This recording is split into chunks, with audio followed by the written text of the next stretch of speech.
What's up, everyone? On today's video, we have some massive news that's going on, and the real estate industry is completely shifting. The Real Estate Consumer Protection Enhancement Act is going into effect for the majority of states in the middle of August, but here in New Jersey, it's actually already gone into effect as of August 1st, so we're sitting in the middle of it already. Now we're going to go over a couple myths, debunk them, and we're also going to go through all 6 of the rules just to kind of give you an idea of how it's going to affect you when you're buying or selling. But before we get started, if it's your first time to the channel, my name is Steve McCutcheon, and I'm a realtor at Berkshire Hathaway. On the Live in Central New Jersey channel, we cover everything related to the Central Jersey real estate market. So if you're the first one to know what's going on in either Monmouth or Ocean County real estate, feel free to click the bell, hit the subscribe button. Let's get this video started. All right, so first off, I really want to debunk a few myths because I think the media has done a horrible job of portraying what is actually going to be changing in law versus what they think is going to be changing. The very first one is actually going to be the ending of 6% commissions, or even our current president, Joe Biden, said this in one of his speeches the other day, and I think this is blown completely out of proportion. Real estate commissions have always been and currently still are negotiable. Probably still will always be afterwards too. So as a seller in the past, if you were representing or if you were paying both sides of the commission, you then could have negotiated a 4, 4.5, 5, 5.5, 6. It doesn't matter whatever the number was. You could negotiate that in the past, and that always is. I know for myself, when I go on a listing appointment, I always say exactly what the number might be. Let's just say it's 5% and we agree upon it, for instance. I'm always telling them this much is going to myself and my brokerage, and this is what's going to the buyer side. So I don't know where this myth came up, 6% are ending, but if someone wants to do a 6% listing, they still can do that. The second myth I want to go over is that sellers won't have to pay the buyer's agents a commission anymore. One, this wasn't true to begin with. They could have always chosen this option, or at least given maybe like $100, whatever the case was, if they had to put something in the box. So this was always a potential to be out there. The second thing is, I probably believe most of the sellers in our area specifically are going to still offer a seller or buyer's agent's commission anyway. The number one reason is closing costs are already pretty excessive for a lot of people. First-time home buyers are going to have a hard time affording that. Right now, they're usually about anywhere between about 4 and 6%, and that's going to be between the mortgage origination loans, or the mortgage origination, like the fees involved with that. You're going to have the title company fee, you're going to have the attorney fee, the home inspection, appraisal, survey, and a bunch of other different things too, right? Now, on top of that, you want to also add, let's just say ballpark 2% buyer's agent fee on top of this for agents. So a $500,000 home at a 6% closing cost or an 8% closing cost, you're talking about $30,000, $40,000 right there, not counting the down payment. So it's going to be hard, or you're going to limit a couple of extra buyers that have just enough funds to put away to then have to either wait and not come through your door either. So I think most sellers probably are going to still offer a buyer's agent's commission. I don't think it's going to be as big as the media is making it out to be pretty much. The third myth I want to cover is going to be that these rules are going to now lower real estate prices. This is my favorite one and probably the dumbest one out of all of them, but as we've seen in the past so far, the 2 biggest things that control real estate prices are going to be supply and demand and then interest rates. And even over the past 2 years, we saw sky-high interest rates go from 3 to 7, almost even top out at 8%. Not stop the housing market. It's more of a supply and demand issue. And right now in Monmouth and Ocean County alone, we have about anywhere between 2 and 2.5 months worth of inventory for most of the towns in here, which means we are in a heavy seller's market because it's anything under 6 months. So will this debunk, or will this cause real estate prices to stop increasing? Absolutely not. That's a terrible answer for this, but again, it's just something that's getting thrown around on the internet, and I want to debunk it. There's quite a few other ones, but those are pretty much the top 3. Now let's get into what really is going on in this law. The first rule that's going to be changing is continuing education. So as real estate agents, we have to go through continuing ed courses every 2 years. We have to do about 12 hours worth, and that's going to make sure our licenses remain intact. Now, these topics can range pretty heavily from a couple different things, and different attorneys or mortgage companies, whoever will host these events for us to then go get or maintain our hours. Now, core topics have to be taught no matter what, so ethics is going to be one of them. Fair housing is typically pretty common with it as well.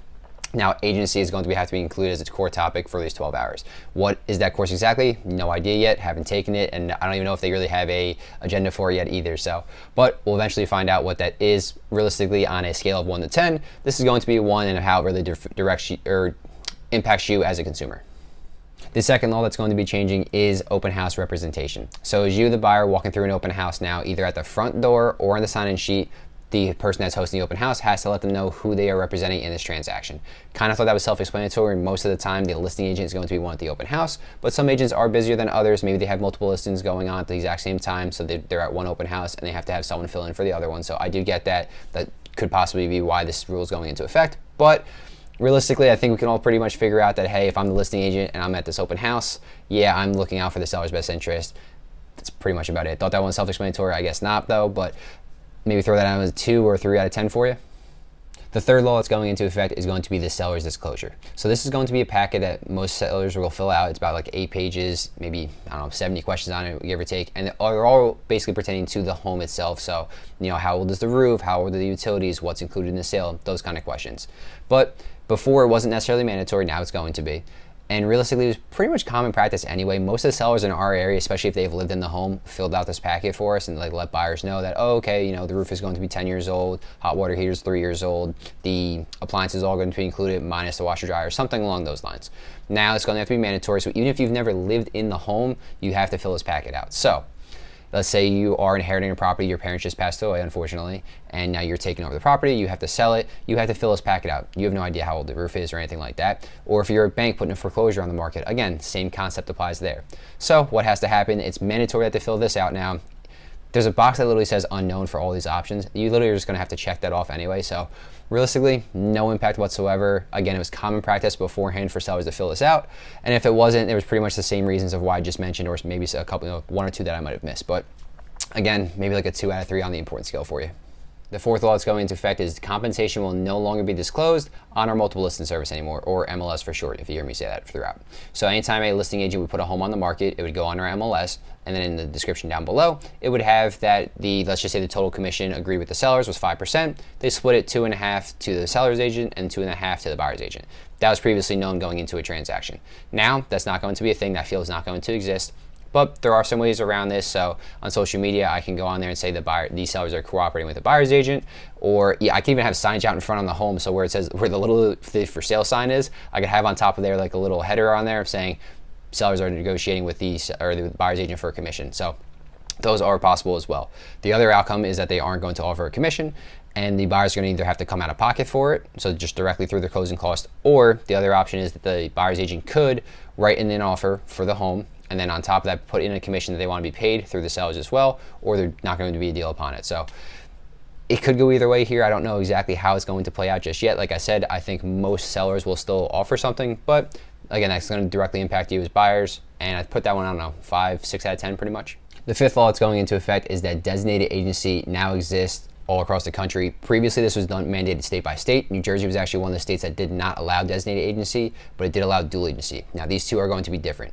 Dual agency is when the same agent represents both the sellers and the buyers inside the same transaction. So if I'm listing 123 Main Street, like in the previous example, I'm now also having the buyers from 123 Main Street in the same transaction.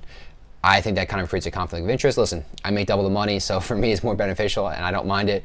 But if you're looking at it from an objective perspective, yeah, I should not have the insider information. I have a responsibility to the sellers, which basically means that I don't have to look out for the buyer's best interest in that transaction. So I don't know how that really could work, but it's still a thing here in New Jersey, and in some states it is, not every state. Designated agency is a little different, and it's where two agents from the same brokerage, so for instance, I work at Berkshire Hathaway in Manalapan, two of the agents from there work on the same transaction. Previously in New Jersey, this wasn't allowed, or you weren't allowed to designate another agent to work on this transaction. So if I was the listing agent at 123 Main Street, you walked into my open house, no agent, or represented by nobody, I then could write up a contract for you as a dual agent, but you understand that there's a conflict of interest potentially. So you say, no, I want someone else to write this contract up for me. I previously could not go to my broker and say, hi, I need another agent from our office. That wasn't allowed. Now it is. So now my broker, who is my manager at our office, he manages all the agents.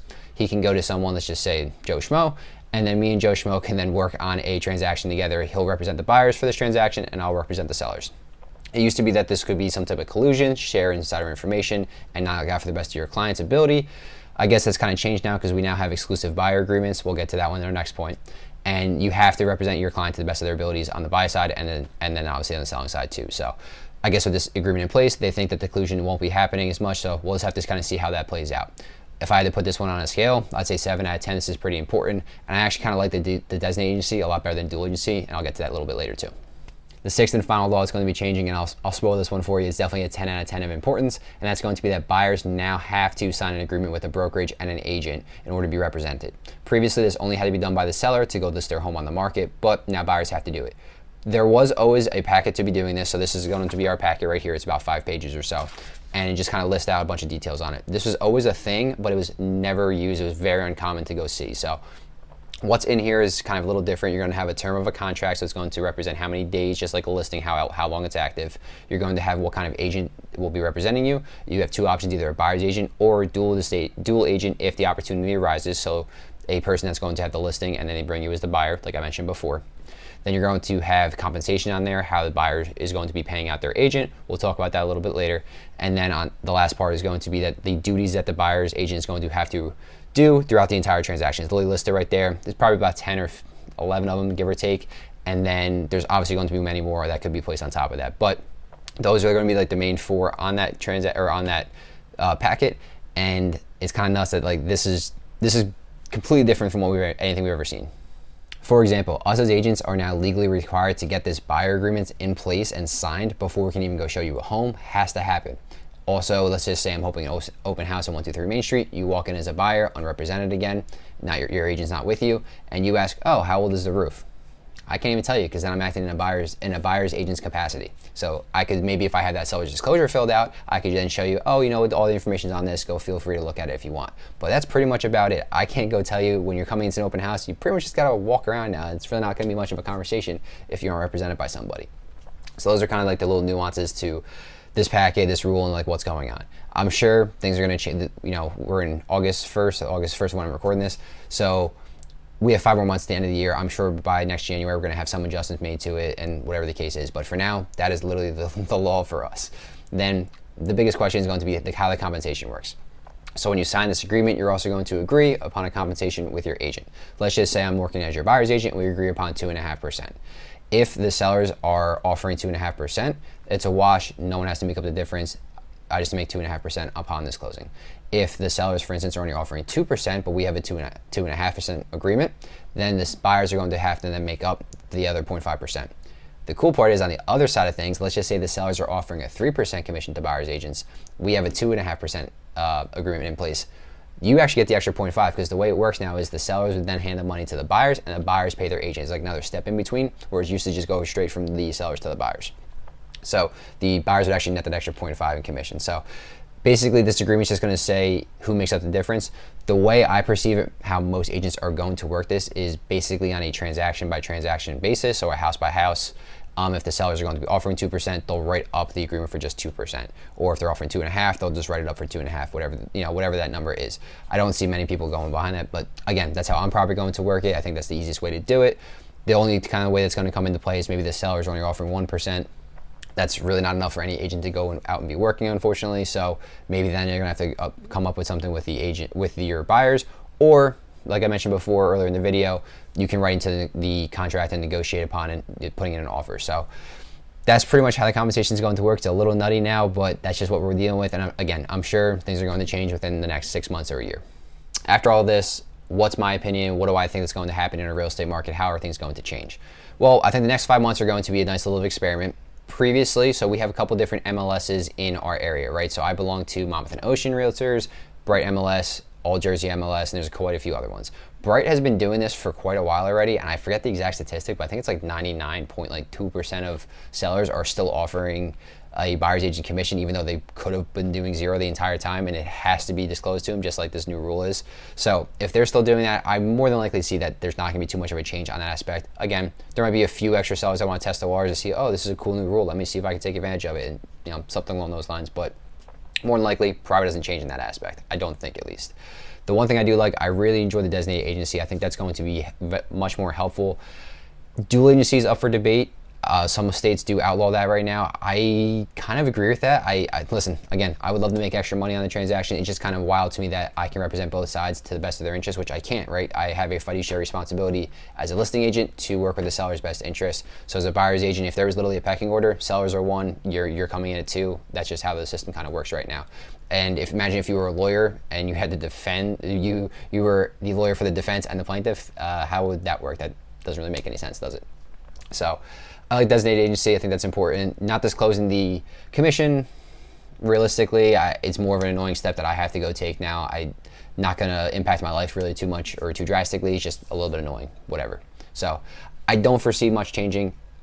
It doesn't really wouldn't make sense to, but you never know how it's going to react and how consumers are going to. I think buyers, anytime they see that someone's not offering a commission to their agent, will be a little bit turned off to that listing. then they're going to have to come out of pocket.